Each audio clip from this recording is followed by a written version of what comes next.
subject matter must have been sometime last year, if not the year before.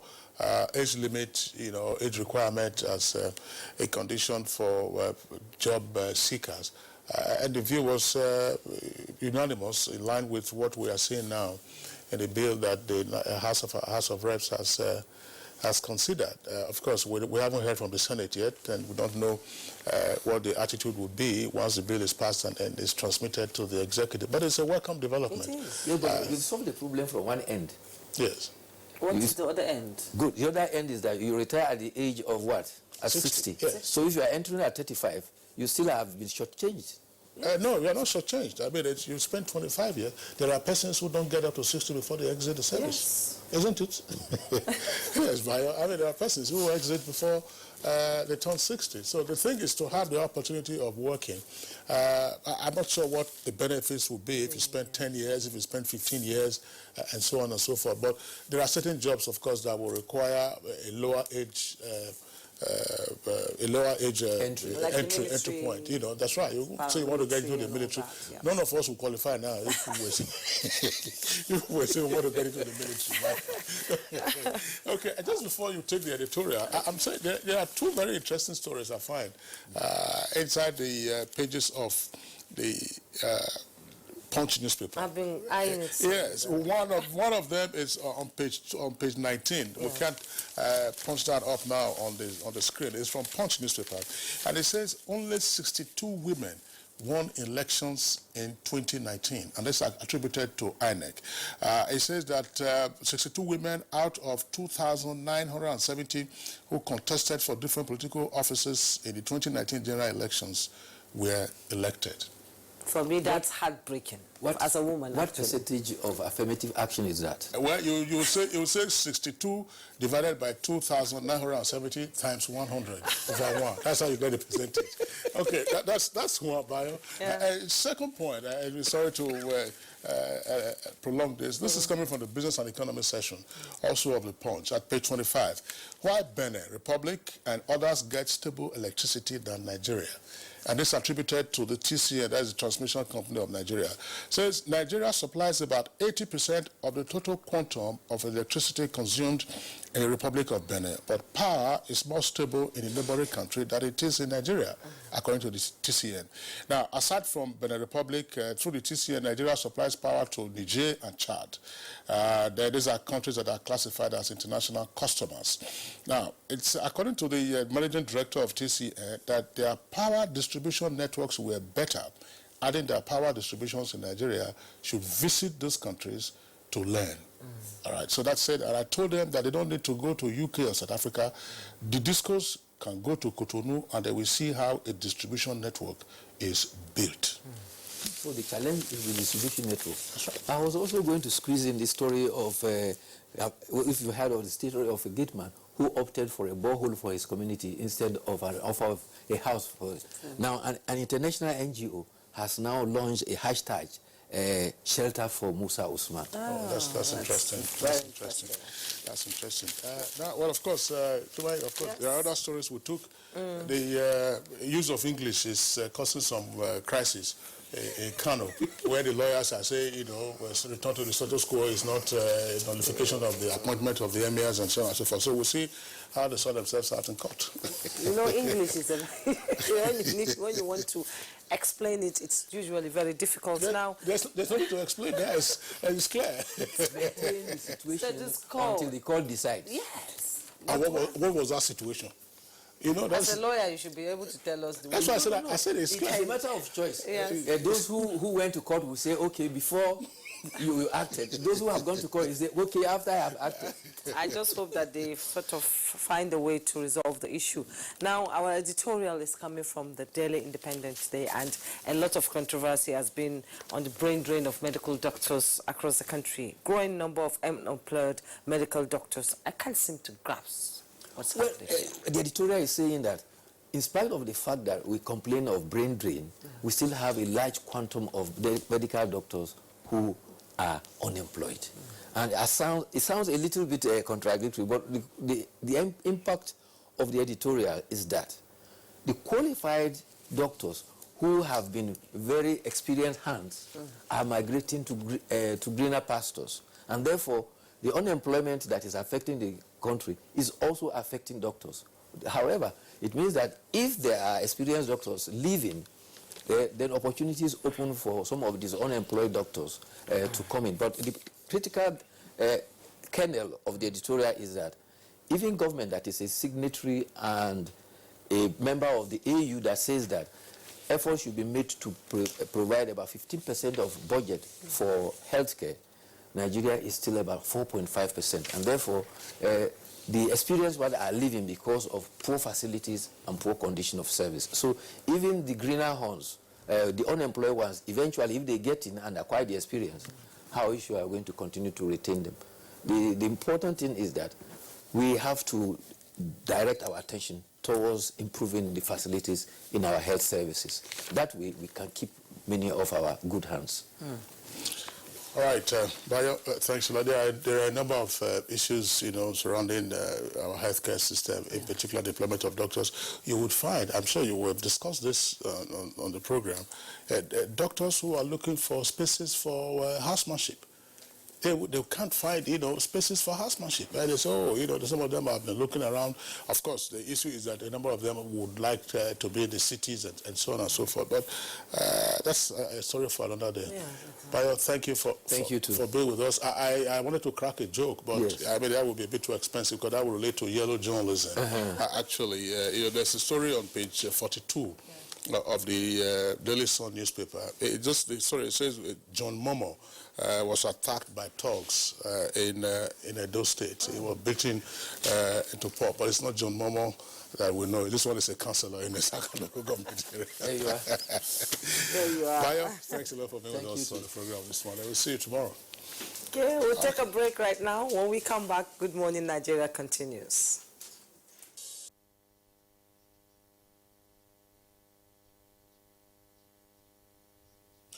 All right, welcome back here. And it's still Good Morning Nigeria, reaching you live on the network service of the Nigerian Television Authority.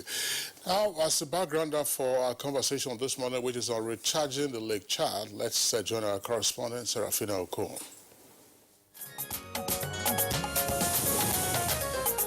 The Lake Chad has served as a source of socio-economic life for millions of people in Nigeria, Niger, Chad, and Cameroon. But one of the world's biggest lakes is now a shadow of its former self. The lake has been drying up at an alarming rate, forcing millions of people that depend on it to start scrambling for what to do. From about 25,000 square kilometers, the lake has now lost about 90% of its water and shrunk to just about 1,500 square kilometers. Ecological experts say the rate at which the lake is drying up, there will be no lake there again in about 2 decades from now. Fauna and flora that used to flourish from the resources of the lake are no longer found in large number. The once inland sea serving as home to fishes is now shallow water with little or nothing. Varieties of wildlife that inhabit its floating islands have vanished. And above all, herders and fishermen whose lives revolve around the lake have to move on as a result of conflict and growing poverty. It is a pathetic story of sorrow and dejection that needed intervention, but the world seems to be watching without acting to save the situation. Nigeria's persistent efforts to draw attention to the situation yielded little result until President Buhari made it a top priority. Now, the Lake Chad is a global affair, and commitment gotten from Secretary General of the United Nations to co-chair fundraising to save the Lake Chad to the tune of $50 million is the best news the about 30 million people in Nigeria, Niger, Chad, and Cameroon that depend on the lake have received in decades. But then, when will all this planning begin to manifest? How long will it take to reverse the trend? What role is expected of all stakeholders? Those who are in the know will provide answers to these questions and more shortly on Good Morning Nigeria.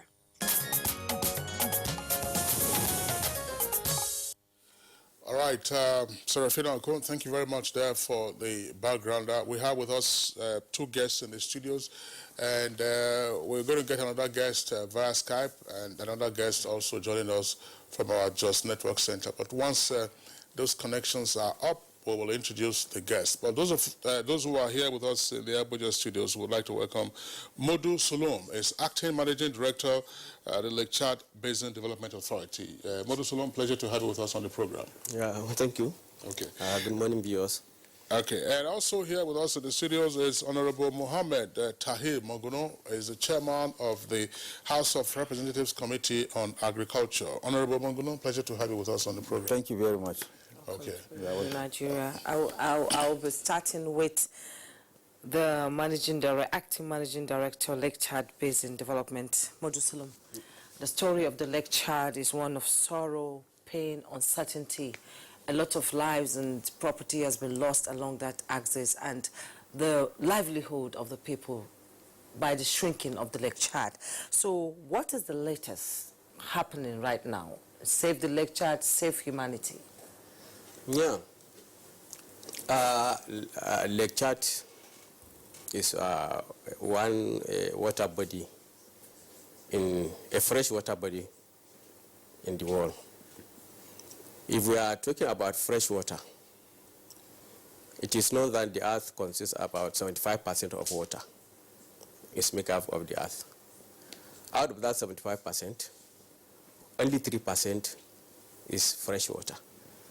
The 97 is saline. Out of that 3% fresh water, 87% occurs in form of glaciers and ice. So only about 13 or 17 in form of liquid. So the idea, the usage of fresh water is always management, anywhere in the world. Fresh water is used with serious management. Whenever we are talking of fresh water, we just have to consider managing because of its occurrence. So Lake Chad should also face currently, we have a problem. We are using Lake Chad. There was actually not proper management has not been placed, result in shrinking. In fact, really, the livelihood of the region depends on the lake. We use it for farming. The nomadic use it for feeding their cows. Water for drinking, human and animal consumption. So if we are depriving the people in that area with us, definitely the effect is too much. So Lake Chad is there, and then the effect in the region is really devastating. People are dying, animals are dying, people are migrating. So really various companies will come as a result of that. So there's really a need for us to do something to recharge the lake and then place proper management, because the rule of using fresh water is management, management, management. In the whole world, not only Lake Chad. Because as I earlier said, fresh water is minimum in the world. Anywhere people using fresh water, they have to manage. Apart from management, then apart from the recharging, we have to place in good management system for us to sustain the lake. Modu Sulum, on a day-to-day basis, and in the face of the shrinkage of the lake, what does the Lake Chad Basin Development Authority do? Well, Chad Basin Development Authority, in fact, we use directly, we have two projects. We use directly the water of the lake for irrigation. And then we are managing this source of the lake because, as I said, Lake Chad is a renewable water. It is being fed by two river systems. The Yobe in Nigerian sector, water has been about 10% of that comes from the Komodigi river system. Then the other 90% is from the Central African Republic. So at least we are in control of the Nigerian part. So at least when we saw the situation, I think we have a good management aspect is placed. You know, our nature of the area is we have built dams along the Nigerian system. Dams are built. By dams, it means we don't allow all water to go to Lake Chad. And then the nature of environment, the basic nature of environment being desert, all the minor tributaries that convey water to Lake Chad has disappeared. Because year in, year out, there is wind. The rivers were really filled by the sand dunes. So we found out that from Gashua to the shore of the lake, all the rivers were gone. So there was no conveyance. The river that conveys water was there no conveyance. So we found out this.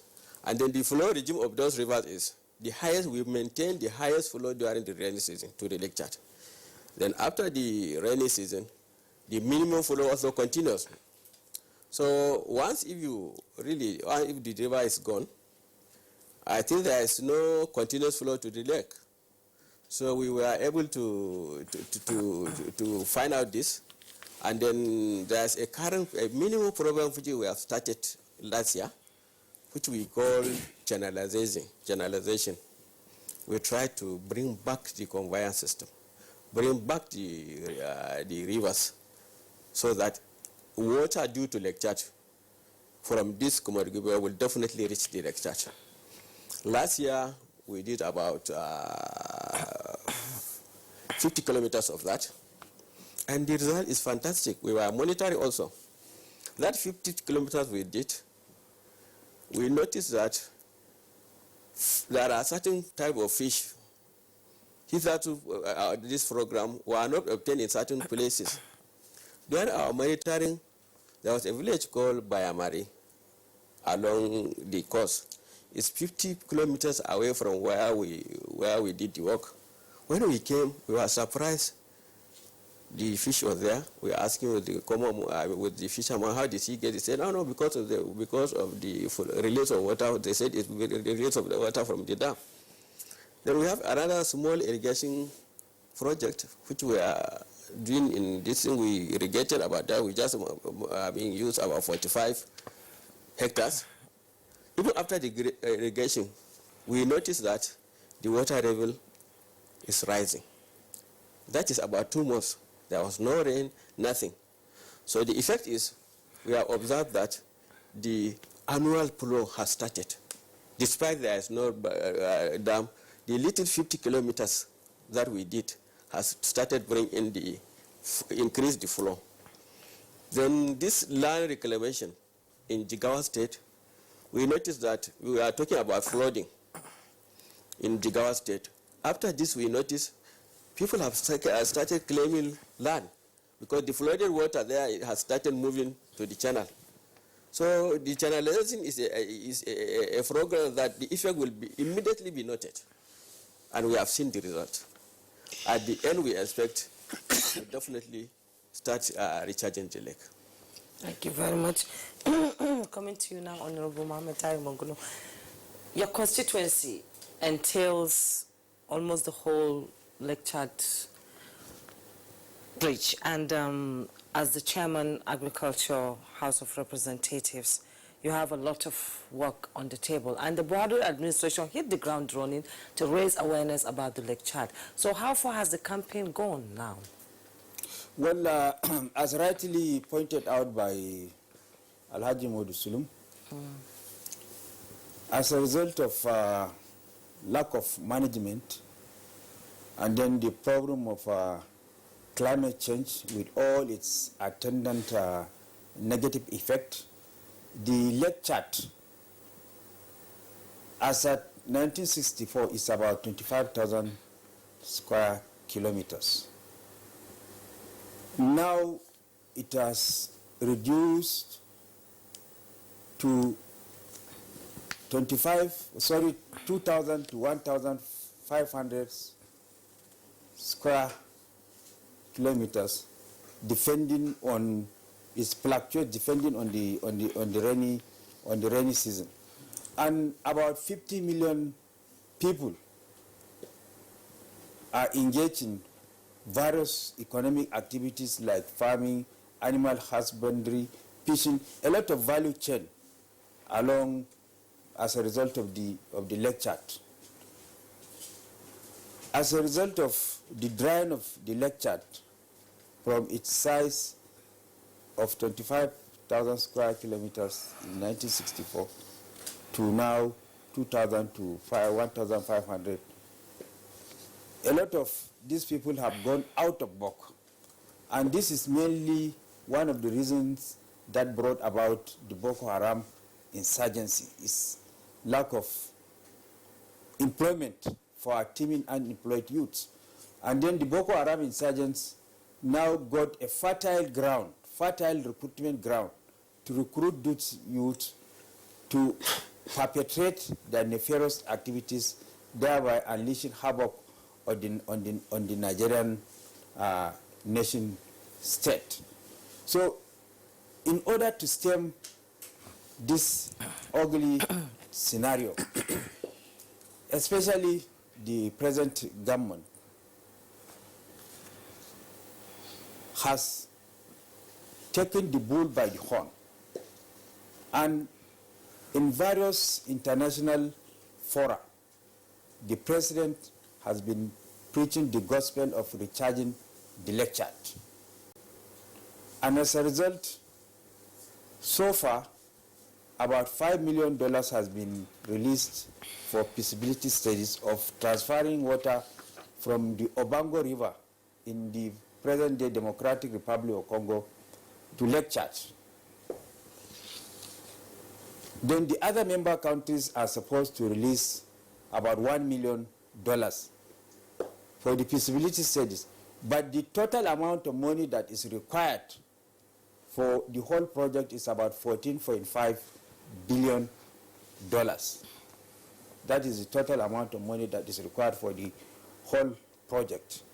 And now, as a result of the effort, the zeal, determination, as well as enthusiasm displayed by Mr. President in championing the gospel of recharging the lake chart, various conferences have been held in Abuja and in other member countries where various efforts are initiated with a view to charging the lake chart. For example, the African Development Bank was invited to initiate a $50 billion infrastructure development project fund with a view to augmenting or looking at that aspect of the transfer of water from the Obango River to the lake chart.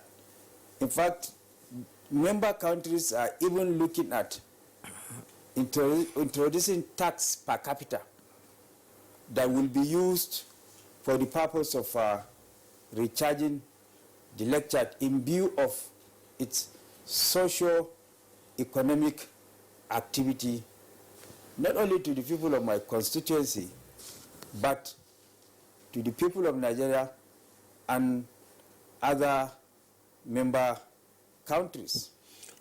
And for example, we have a project that is called the South Chad Irrigation Project that is being managed by the Chad Basin Development Authority. It has about, I think, 67,000 hectares. For now, only about 12,000 hectares is being used. That is with all the requisite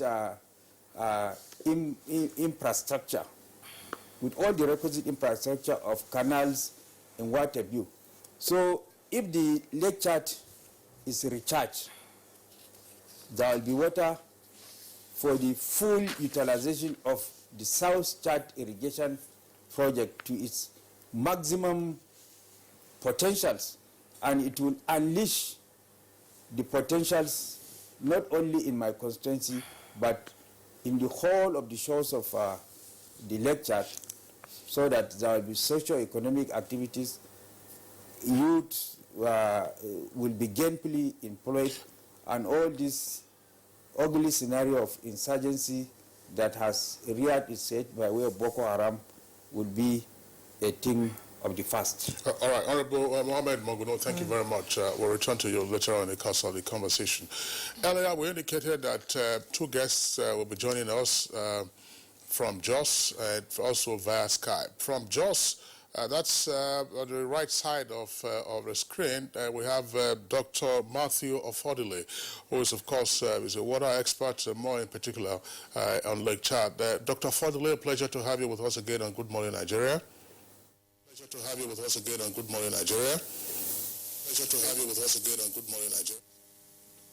On the screen, it's another regular face on Good Morning Nigeria, Professor Abba Gambo. Usually, he joins us from our Maiduguri Network Center, but today he's joining us via Skype from Damaturu, and it's, of course, the current Dean Faculty of Agriculture at Yobe State University. It's right there in the middle of the screen. Professor Abba Gambo, pleasure to have you with us on the program, and just take this question along. While we're talking about efforts at recharging Lake Chad, and considering also your background, would you respond to the issue whether we just watched the Chad, the lake, recede and recede before our very eyes, and nothing seemed to have been done? Or were we also, by our practices, contributory to the rapid shrinkage of the Lake Chad? Thank you very much, Kinsley. Good morning, Jumma. Good morning, Kinsley. Good morning, Nigeria. And of course, good morning to Honorable Monguno and then the gentleman over there. Now, Kinsley, I want us to have a small shift from the politics of the lecture to the real issues on ground. I want us to go a little bit academic. The lecture happens to be one of the most important body of water in the whole world. Because you now find a body of water in an area that is extremely arid and very recently, at the time, it used to be the 8th largest lake in Africa, and it is also the 4th largest lake in Central and West Africa. The Lake Chad, as it is a kind of hope for 4 different countries, the ones that we all know, Chad, Niger, Cameroon, and Nigeria, but also additional 4 are there. We have the DR Congo, we have Sudan, we have Algeria, and then we have Libya, all tapping from the potentialities of the Lake Chad. Now, the Lake Chad is a body of water, like I said, in a desert environment, thereby giving succor to all the inhabitants in that area, because the area is extremely hot, very high temperatures, very low relative humidity, high percentage of precipitation, etc. We also saw this coming for a very long time. Talking about the Lake Chad Basin Commission, Kinsley, the Lake Chad Basin Commission was established on the 3rd of May 1964. That was 2 years before I was born. And when the Lake Chad Basin Commission was established by that time, the volume, or rather the size of the lake, was approximately 25,000 square kilometers of fresh water. Now, from 1964 to as we're talking now, the lake lost 90% of its total water and also its total surface within that period, while the Lake Chad Basin Commission was there sitting down looking, and 90% of the water just disappeared. But then talking about climatic issues, climate change is a very important thing. It has actually aggravated the massive evaporation of the water. Then, of course, there are also other human activities. When there were wars in Chad, when there were wars in crisis in Libya, etc., the only place that people can come to have succor is the shores of the Lake Chad. So you now have a kind of population immigration right into the Lake Chad. Prior, we're talking of about 8 million people from the 4 countries. Prior, we're talking of about 12 million people. But as we're talking about 30 million people from 8 different countries that are having their livelihood at the shores of the Lake Chad. So this is something massive. And what I find very important, and almost impossible to justify is you have a multinational agency that has been there since 1960. And right before their eyes, the lake was shrinking at whatever percent, nobody knows. With all the modern technology, with all the multilateral science and everything, I was thinking we will not come to this stage. But unfortunately, we've come to the stage, and now what is the way forward?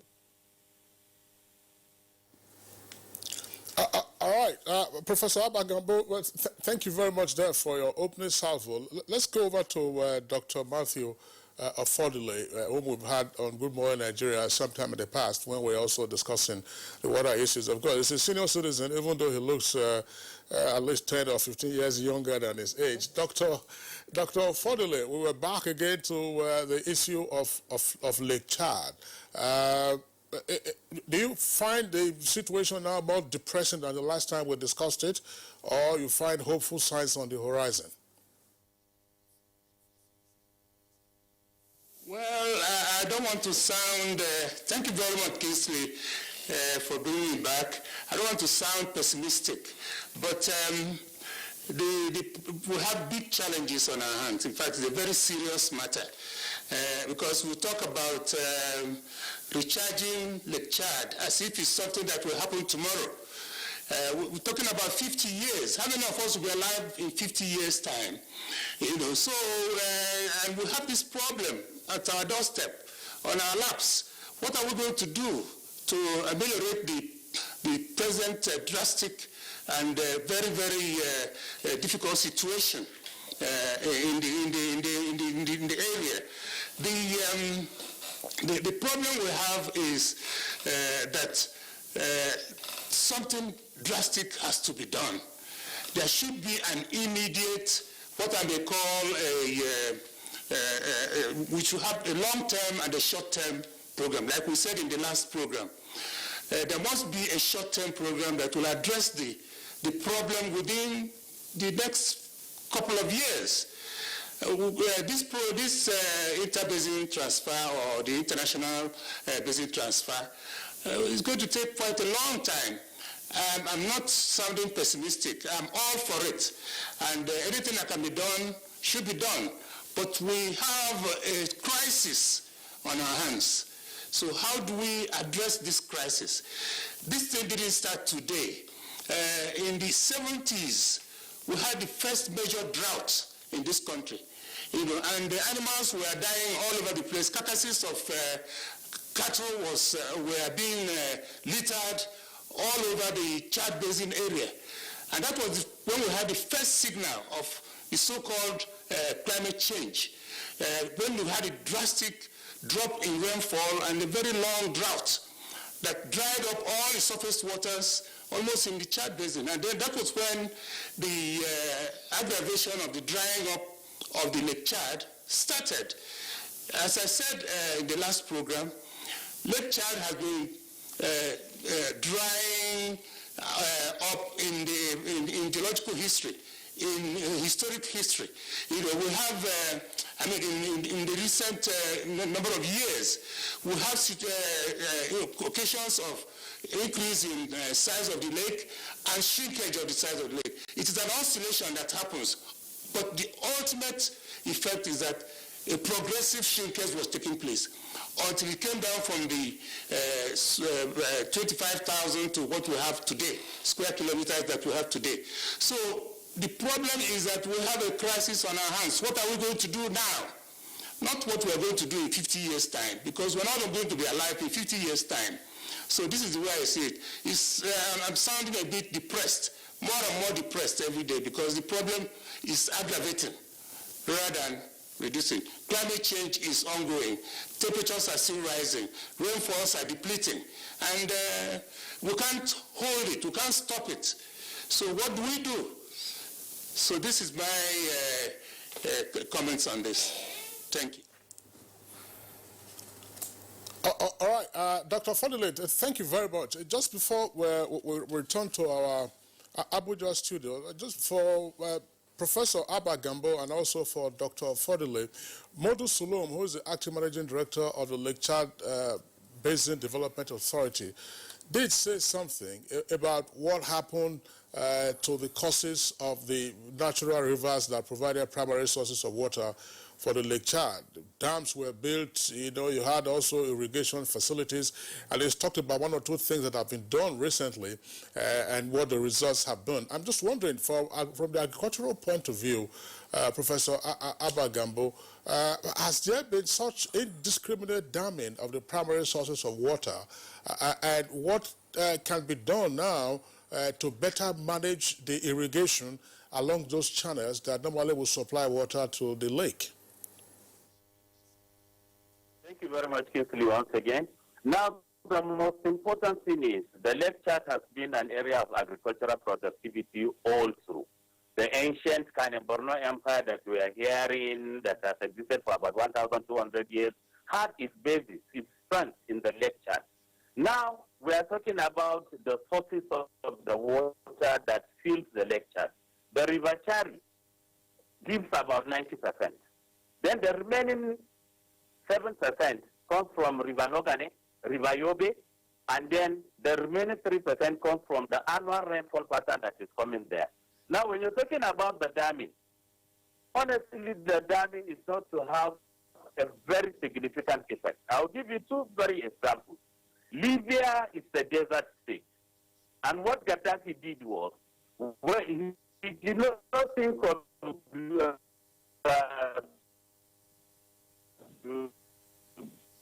bringing water from any other area. No! Well, it's unfortunate that we have a freeze there from the Skype connection. We'll hope to return to Professor Abagambo presently. But Dr. Matthew Afodile, I would like you to respond to the question that I posed with regard to what would not appear to be indiscriminate damming or irrigation, plus what a regular viewer of Good Morning Nigeria also told us sometime in the past as to the activities of the Libyan authorities under Muammar Gaddafi with regard to underground sources of water. What is your response to this? Yes, that's a very important point. We may have to look at the underground sources, because apart from the lake, which we have on the surface, there's the Chad Basin itself, the underground Chad Basin. We have both the topographic basin and the underground basin. The underground basin holds enormous quantities of water. The Libyans may have resorted to the use of underground water, drilling deep boreholes that tap the enormous resources trapped in the aquiferous horizons in the Libyan basin. But here in the Chad Basin, we have three zones of aquifers. The lowermost aquifer, which we call the third aquifer, down about 1,000 to 3,000 meters, holds a lot of water, even though it's more or less fossil water. There is also the middle zone aquifers, and then, of course, the upper zone aquifers. But we may have to look at the possibility of drilling deep boreholes down into the lowermost aquifer of the Chad Basin. That is, the underground basin now, not the surface basin. And see how much water we can take out of there to use it to probably see what effect we can have in recharging the basin as it is.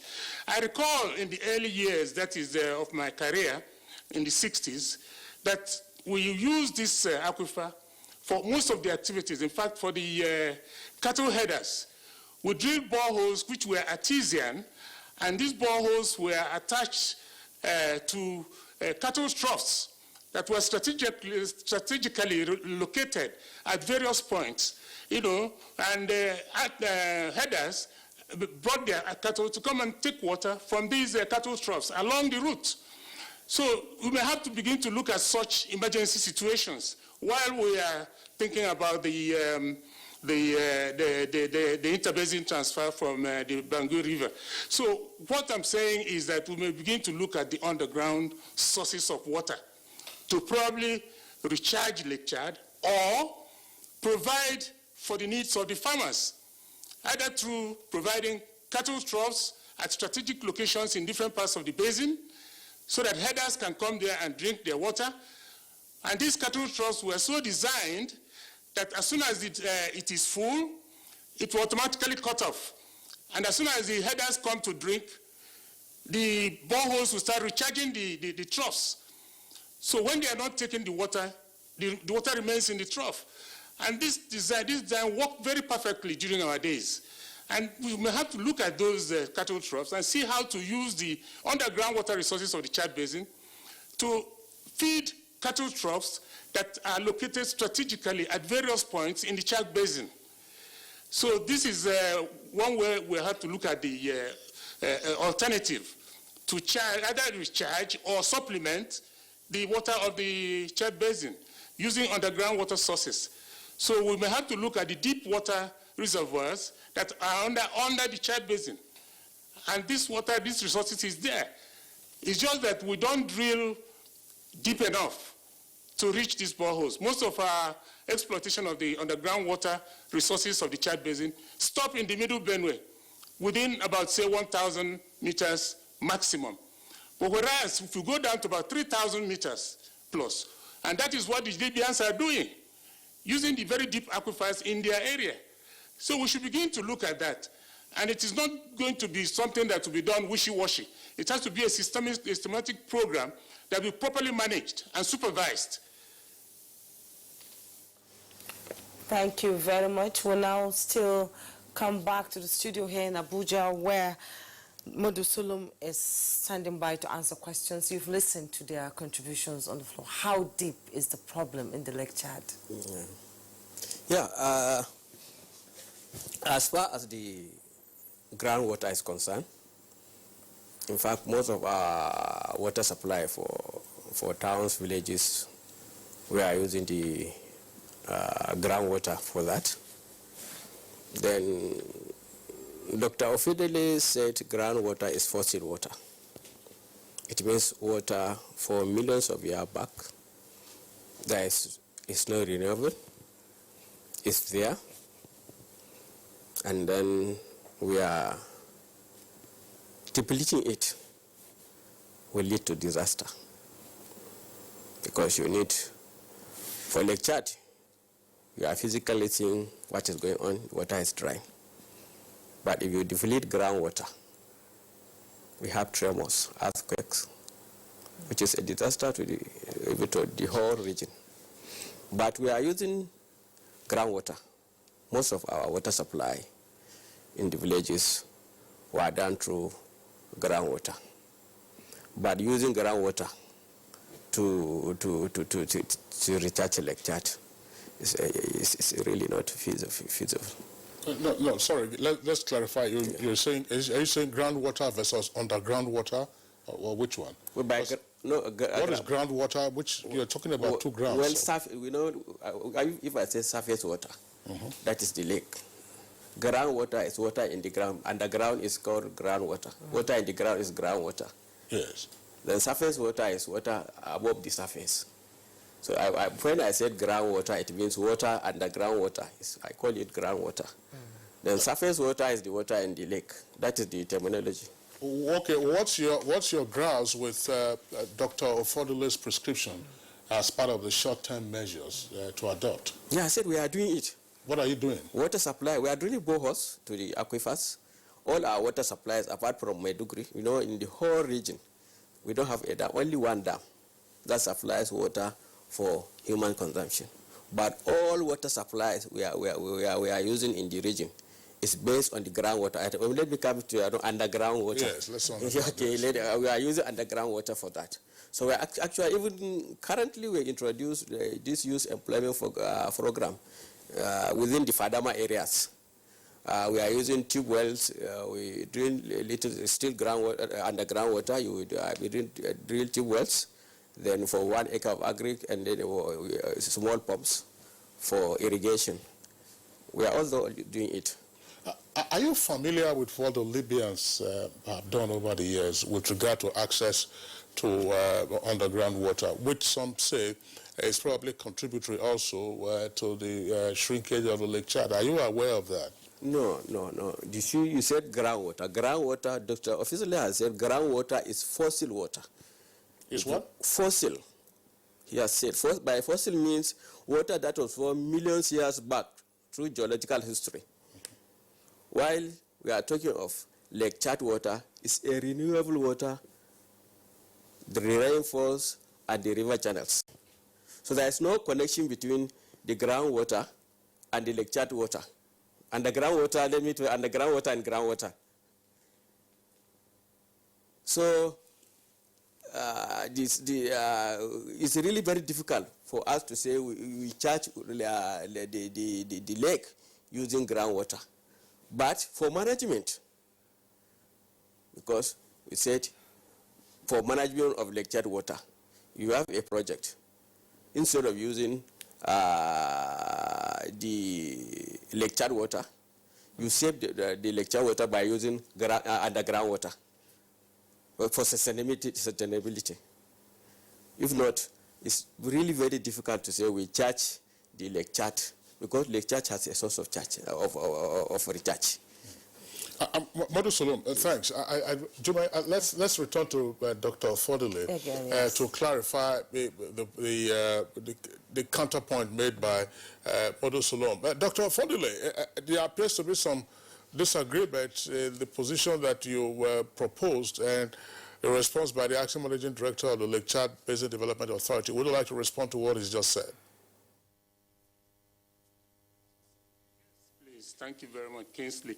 Actually, when I made reference to fossil water, I think I was referring more specifically to the Libyan situation, which is more or less fossil water completely. But Lake Chad, that is the aquifers of the Lake Chad, the 3 zones of aquifers of Lake Chad, are being recharged from the southern part of the Chad Basin. They are being recharged from the more rainy areas of the Chad Basin, that is in the south. In fact, if you look at the geological stratigraphy, you will find the link between the 3 aquifers of the Lake Chad with the surface where the rain falls and infiltrates and travels laterally, divides into the three zones of aquifers of Lake Chad: the upper zone, the middle zone, and the lower zone. So we cannot say that the lower zone is completely sealed off. But the only thing is that we have to protect the recharge zones of these aquiferous horizons. As I said, they are in 3 zones. The upper zone is within about maximum of, let's say, 1,000 meters, and is separated from the middle zone by a thick sequence of clay formation at about 2,000 meters plus. And then the lower zone, that is the lowermost zone, which is under very high pressure. And as soon as you drill into it, it comes on its own pressure. And it is artesian, and it flows. And that is the zone that we normally use. In fact, we started with the middle zone, but unfortunately the middle zone has been depleted now, and it's no more strongly artesian. But the lower zone is still very strongly artesian and can come out on its own and fill the cattle troughs at strategic locations within the Chad Basin area. And this is what we are saying, that rather than all the cattle go to Lake Chad to go and fetch their water, we can use the lowermost aquifer of the Chad Basin, that is the underground water resources of the Chad Basin, to feed the cattle troughs that will be drinking points for all the cattle headers. They don't have to go to the lake. This is a kind of an amelioration of the difficult situation we have on. But now everything goes to the lake. You know, water supply goes to the lake, the cattle go to the lake. But if we can remove the demand of the cattle by drilling several deep boreholes, you know, at different parts of the Chad Basin area, at strategic locations, along the cattle routes, this water comes on its own pressure. It doesn't require pumping. It is artesian, and it flows automatically into drinking troughs. And the cattle headers know where these drinking troughs are, and they move there, take their drink, and continue on their journey. This is what happened in the 70s when I was there. So it's not right to say that the 3 zones of aquifers are in fact completely sealed, that they are fossil. But I'm saying that the Libyan people are using their own, which is almost fossil water, which hardly gets any recharge. And I don't think there is any relationship between what they are doing in Libya and the Lake Chad itself. So we cannot say that what they are doing in Libya is affecting the Lake Chad. No. Lake Chad is surface water, it's on top. It's recharged directly by rainwater. Unfortunately, it's being affected by the depletion in the intensity of rainfall in the area. So what I'm saying is that our 3 zones of aquifers in the Chad Basin are not being adequately utilized. We just have a few boreholes that are tapping these low-most aquifers. It's drilling a 3,000-meter borehole. It's not a big deal. You know, one drilling rig can do it in 1 week or in 2 weeks. So if we can plan a program that allocates drinking troughs, cattle troughs, along cattle routes, such that cattle headers can take off their route, go to the drinking points, take their water, and continue on their journey, and know that another trough is waiting for them in front. So this is the program we had during our days in the 70s. And I don't know how far we have gone with that, whether they have been abandoned completely.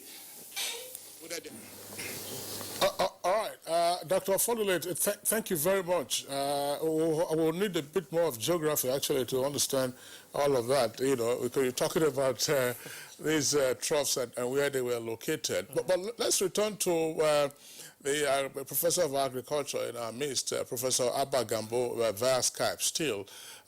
Professor Abba Gambo, you've listened to some of the geomorphological explanations provided by Dr. Ofodile, but from the socio-economic perspective, namely used for agriculture, what, in your opinion, are some of the short-term remedies? And in particular, I would like you to also speak to how people in and around the Lake Chad areas now have access to water, and whether industries also have access to water. Maiduguri is probably the only big city you hear of in and around Borno State, but where else, you know, is there in Borno, and what kind of access do they have to potable water, if any? Very much, Kinsley. The Lake Chad Basin happens to be a food basket for the 4 countries that are listed, and also an indirect food basket to the other 4 countries that are also listed. Products from the basin of the Lake Chad are being taken all across Africa.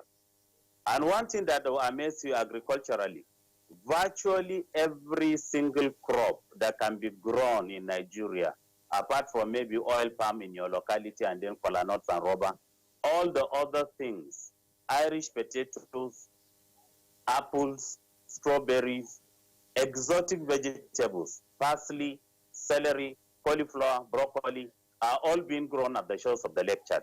Then in addition to the major cereals of wheat, rice, maize, and sorghum, and also pulses and legumes like cowpea, then of course, you also have the groundnuts and everything.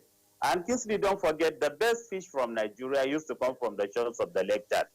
Now, what actually happened was, as the lake was shrinking, the agricultural land was also shrinking. So the farmers were actually following the water. At a time, Nigerian farmers would be found in Chad because they are following the water, and the fishermen were also following the water. As the water shrinks, they keep going. Then at a time, they will be told, you are in Cameroon now, you are not in Nigeria, you are in Chad now, etc. Similarly, the Chad, the shores of the Lake Chad have this open savanna grassland, massive, whereby different grasses are growing, which made it a very good breeding ground for all the livestock.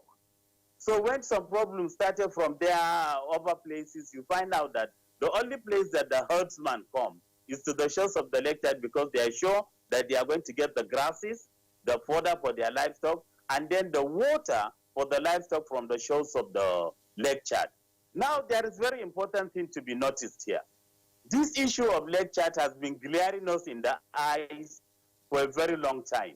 12 years ago, we did an international conference in Maiduguri under the auspices of Khan and Borno Foundation.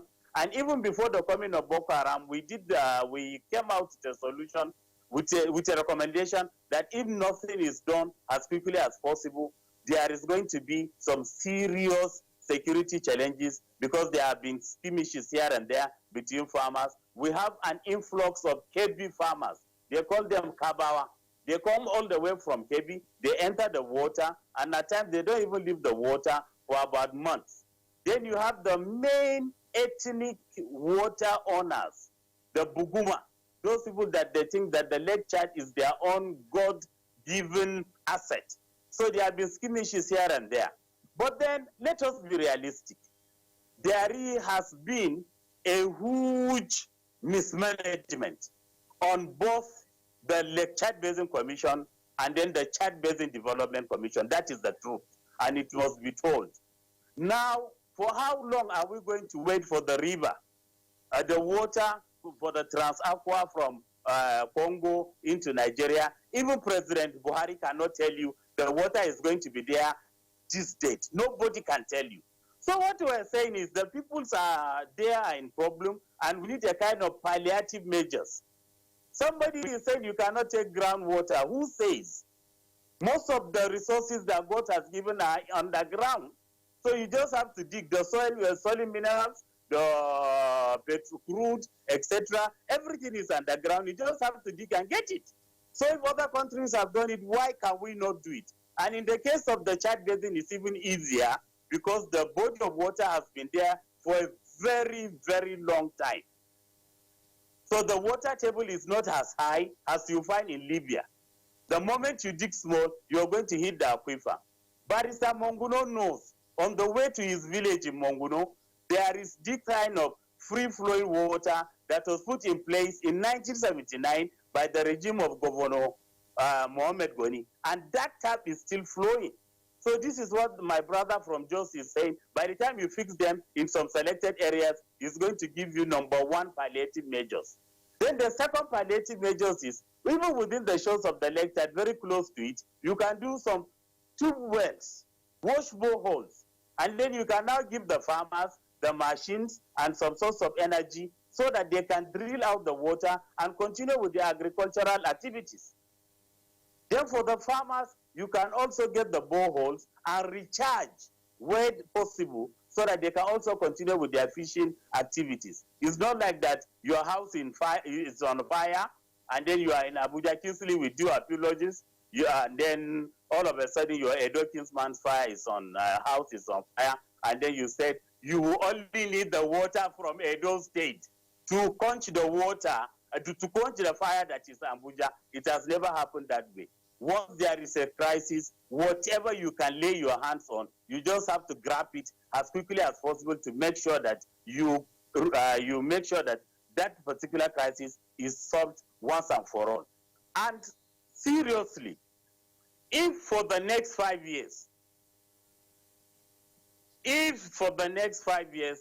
the Chad Basin is not charged and no palliative measures from local measures are being taken, we are going to have a very, very catastrophic environmental and human problem. Now we're talking about food security and insecurity.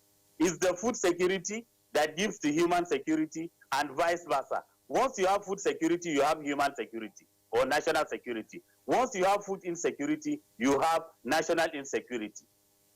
And even the Northwest, the North Central, where we said is actually safer when the Boko Haram started, now of the 19 states in Nigeria, the 11 states are all under intense security situations.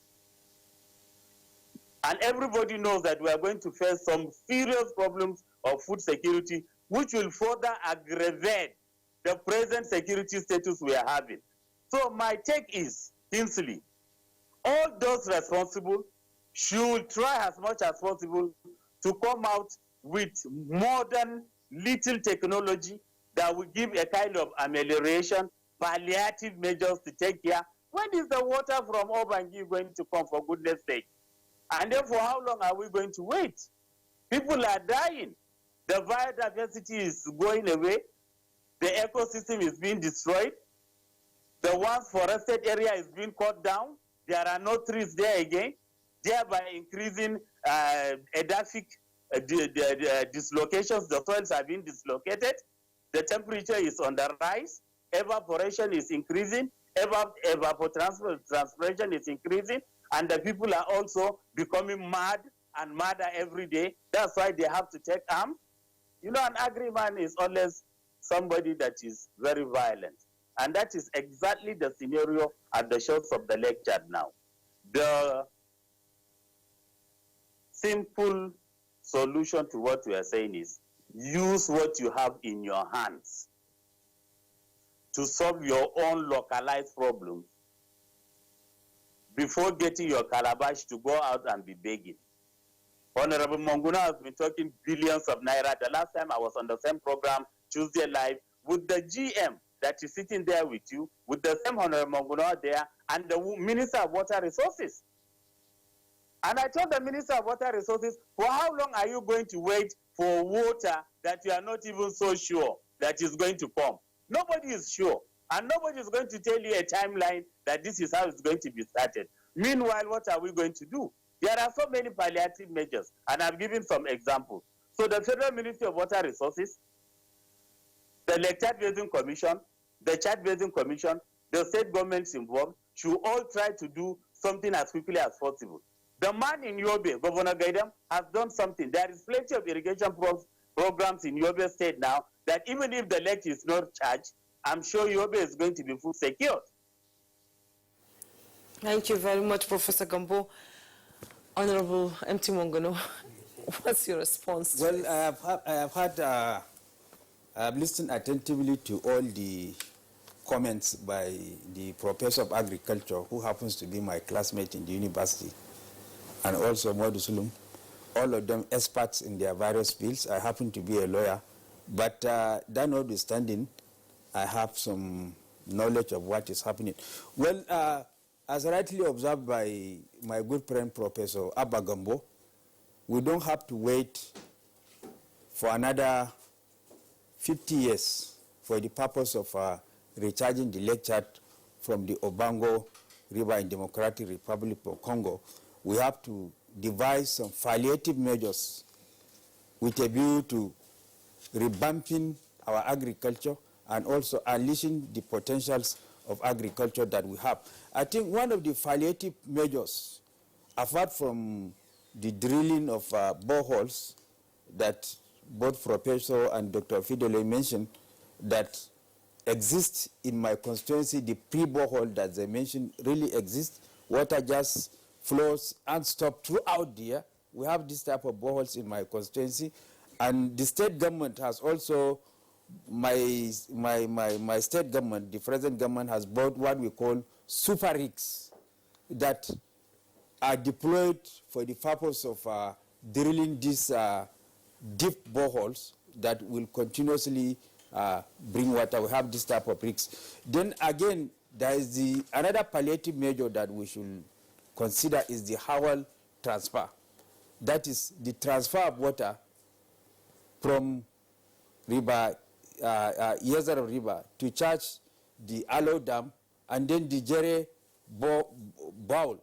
That is, the Jere Bowl is, anybody that is from Borno State knows that there is a lot of economic activity and agricultural activity that is going on there, and also extending up to the South Chad irrigation project that I earlier on mentioned, that has the capacity of 67,000 hectares, and then already 12,000 hectares have been fully developed now. So the Howell transfer is one palliative measure that is that the Federal Ministry of Water Resources is now considering to execute as a palliative measure, not to wait for all these years of transferring water from Obago Rumba, which is multilateral in nature, and then anything that is multilateral in nature is associated with a lot of bureaucratic red tapes and bottlenecks, and it's very going to see a lot of difficulties in its fruition. Then the other option other palliative option that we should also look at is studies have shown that River Niger and River Benue discharge about 10,000 to 8,000 cubic meters of water per second to the ocean that is being wasted. So we can transfer this water that is being wasted by way of discharge to the ocean by River Niger and River Benue to using the NNPC model of transferring crude oil from the southern part of the country to the northern part of the country through gravitation. We can transfer water like that through gravitation to the northern part of the country with a view to boosting our economic activities, agricultural activities, and then creating employment for teeming unemployed youths. Because we cannot wait, we have to tap our both ground and surface water in view of the fact that there is the problem of climate change has brought about desert encroachment that is encroaching at the rate of 600 meters per year. And while the surface water is evaporating at the rate of 2,000 millimeters per year as a result of the problem for climate and all its attendant effect. All right, Honorable Monguno, thank you very much. A number of points that you have raised there. We will get the other guests to also respond to aspects of what you have raised, plus one other point I would like you to further clarify. But that will be after this short break. All right, welcome back, and it's still Good Morning Nigeria, reaching you on the network service of the Nigerian Television Authority. Now, Honorable Monguno was talking about tapping the water from River Benue, for instance, and I recall, my question is going to Dr. Fodile. Dr. Fodile, when we took on this subject matter some time ago, I had also raised the same proposition. And I said, look, couldn't we use the pipeline system, for instance, to channel water from River Benue? And then you had some points to make on that occasion. Would you like to respond to this proposition again? Yes, thank you very much. We did talk about water transfer from the River Benue. If we recall, I think there was a dam that was proposed to be built on the River Benue. I think it's the that's in Hausa Dam or so. And this dam was meant to control the flow of water from the larger dam into River Benue in Nigeria. And we are thinking that if this dam is resuscitated, this proposal is resuscitated, and probably designed in such a way to build up water that can be back transferred into the Chad Basin using one of the tributaries of the River Benue. The one mentioned by the Honorable, I think it's the Hawal scheme, I think is on the River Gongola. But there's another one that is directly on the River Benue that appears to link up with the Yetseram and the Ngada rivers. And these two rivers flow directly into the lake, into Lake Chad. The only structure separating the Yetseram Ngada system and this tributary of the River Benue is the huge hilly or mountainous region south of Mubi, which probably with some engineering skills, we can be able to tunnel through and link the water from the tributary of the River Benue with that of the Yetseram and the Ngado rivers. And once you go past that highland area, the water will flow by gravity in towards Maiduguri and into the Lake Chad. The only thing is we don't know how much of it can reach the Lake Chad. But at least it will create a very exciting agricultural activity along the region of the drainage system. So what we are saying, the suggestion made by the Honorable is probably good, but again, it will take a little time. We have to think about the immediate steps we are going to take, the midterm step we are going to take, and of course the international water transfer. So what I'm saying, and then the Hawal transfer proposal he's talking about is going to impinge on the River Gongola. And that is going to probably create a little problem. Water transfer, before you do any water transfer, you have to assess the water that is available for you to transfer. You have to transfer water from an area of water surplus to an area of water deficit. In this particular situation, we know that the River Benue has substantial quantity of water surplus that can be brought back into the Chad Basin through the Dasinghausa Dam and probably through this tributary of the River Benue, find a way of linking it up with the Yetseram system that can flow along the distance. If you see what has happened on the Hadejia route to the Lake Chad, you see the intensive agricultural activity in that zone. The same result can be obtained if this transfer can be effected through the Yetseram system. It's going to increase the agricultural activity on that route from the Benue to the Chad. So it's a good idea, but again, it's going to take some time.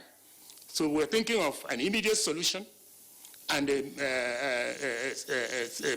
midterm solution and probably a long-term solution. So we should treat it in that order. The immediate solution, as I keep saying, we have to find a way of ameliorating the sufferings of the people in the Chad Basin. And the only immediate answer we can provide right now is the use of deep boreholes, artesian deep boreholes, that should provide at least the need of the cattle rearers. If we can do that, that will take out a lot of pressure on the Lake Chad. Then we can think of the transfer from the River Benue, which has, from all the studies we've done so far, which has surplus water that can be, plowed back into the Chad Basin. And of course, the issue of taking water from from the Niger and Benue, I think that one is, in fact, it's almost the same kind of thing. The water transfer from Cameroon, from the Congo, is about the same distance as from Niger Delta to Maiduguri. So we are doing almost the same scheme or scale of program.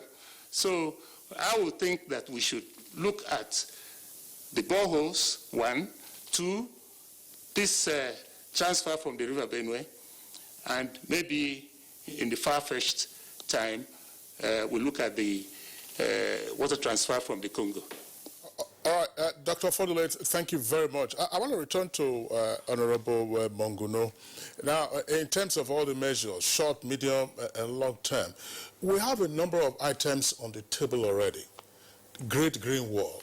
Very little is heard of that, and then we keep blaming, the encroachment from the desert, from the Sahara. Now you have the Northeast Development Commission. Is it merely to be building schools and repairing roads and so on and so forth? Because the issue of Lake Chad and what can be done in the short term are matters that also pertain to the sustenance of the livelihoods of persons who have already been impacted by Boko Haram. Now, then you also have the workaday issues of the state governments in the region and the local governments in the region. Can there be a coordinated response to all of this, in particular the Great Green Wall? Where are we? Why are we not hearing about what is going on with regard to tree planting, either by youth corps members, as it was suggested at some point ago, or by paramilitary officers, who can take that as part of the activities, now that the military is, of course, overstretched in most states of the Federation? Where are we in terms of cultivation of the Great Green Wall that can arrest the advance of the Sahara and then help green the area? Okay, thank you very much for this question. As I said earlier on, one of the primary reasons that brought about the drying of the Lake Chad issues that are related to climate change with all its attendant effects on socio-economic activities of that region. And as I said earlier on, the Sahara Desert, the problem of desert encroachment, the desert is approaching at the rate of 600 meters per year. And then as a result of climate change, the rate of evaporation in our rivers is about 2,000 millimeters per year. So there is the need for us to embark upon a deliberate policy of arresting this problem of desert encroachment with all its negative socio-economic impact on our people. And one of the solutions is the great green wall that you have mentioned, because by planting trees massively, it has the effect of arresting the phase of desert encroachment.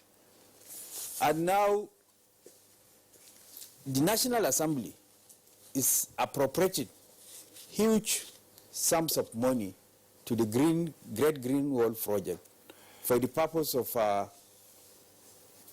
planting trees that will arrest the problem of desert encroachment.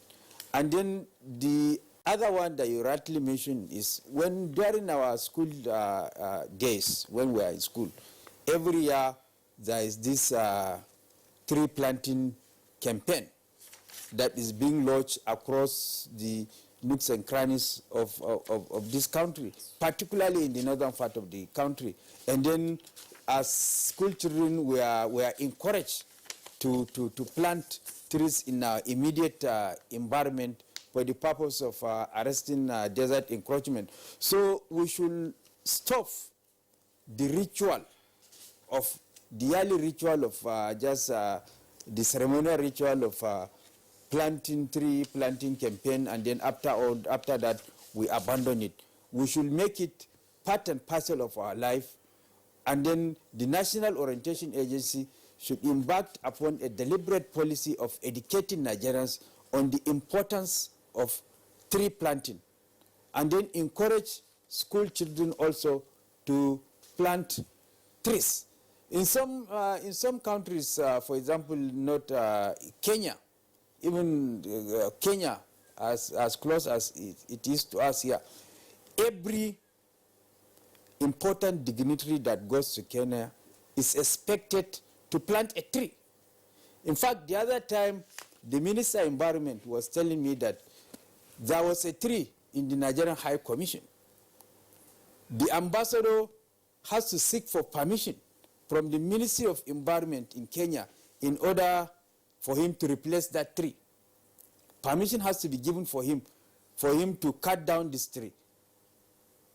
And then he was asked to plant another one before permission was granted to him to plant another, to cut down that tree and then plant another tree. So we should embark upon a deliberate policy as such, and also discourage this issue of tree felling for the purpose of firewood, because it has adverse effect on our environment. We should invest massively in other sources of cooking rather than felling our precious trees for the purpose of firewood, thereby encouraging the problem of desert encroachment. The National Assembly has come up with the National Water Regulation Bill. I think it is now in the Senate. It has not, is waiting in the Senate for concurrence.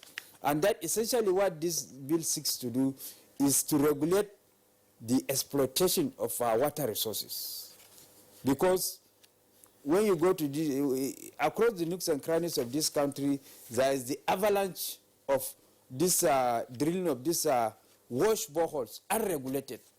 So there is need for us to regulate this drilling of these boreholes, because the unregulated drilling of these boreholes will have negative impact on our underground water sources. All right. Honorable Mohammed Monguno, thank you very much for the points that you have raised. I mean, the number of issues that come up from what you have said, but I was just wondering, couldn't it also be a constituency project for lawmakers in that particular region, in addition to the executive branch, to just take on public enlightenment against tree felling? Somebody mustn't build a building before you know that you have done a constituency project. I'm sure that's one area that you may wish to look at. We have a number of tweets, but again, we'd like to advise our viewers who send in their tweets. Make it short and sharp. Some of the ones we have here are a bit long, and a number of the issues that have been also raised here, the tweets came in late, have been addressed by our guests. Sunday Michael Amakoji, Mabwala Mbab, Sakeju Olagbaju, Dele Jack Solomon, Mike Ayakwa, these are our regulars, Law Alpha Cecilia Alkoroma, and Shwaibo Alkali. Would like to thank you for sending in your tweets. It's on that note, we'd like to appreciate the guests that we have had on the program this morning. Joining us via Skype was Professor Abba Gambo, who is Dean, Faculty of Agriculture, Yobe State University. Of course, he joined us from Damaturu. Professor Gambo, thanks a lot for being with us on the program. Thank you very much, Kinsley. I appreciate you for having me again. And from Jos, we're joined by Dr. Matthew Ofodile, senior citizen indeed. Thanks a lot always for your incisive contributions on the subject matter. Thank you very much, Kinsley. I appreciate it. And here with us in the Abuja studios, we'd like to appreciate Honorable Mohammed Tahir Monguno, who is the House of Reps Committee Chairman on Agriculture. Thank you for being with us on the program. Thank you for it. And Modu Sulum, Acting Managing Director of Lake Chad Basin Development Authority. Thank you for being with us on the program. Thank you very much. Happy to meet you. Let's go over to our sports desk.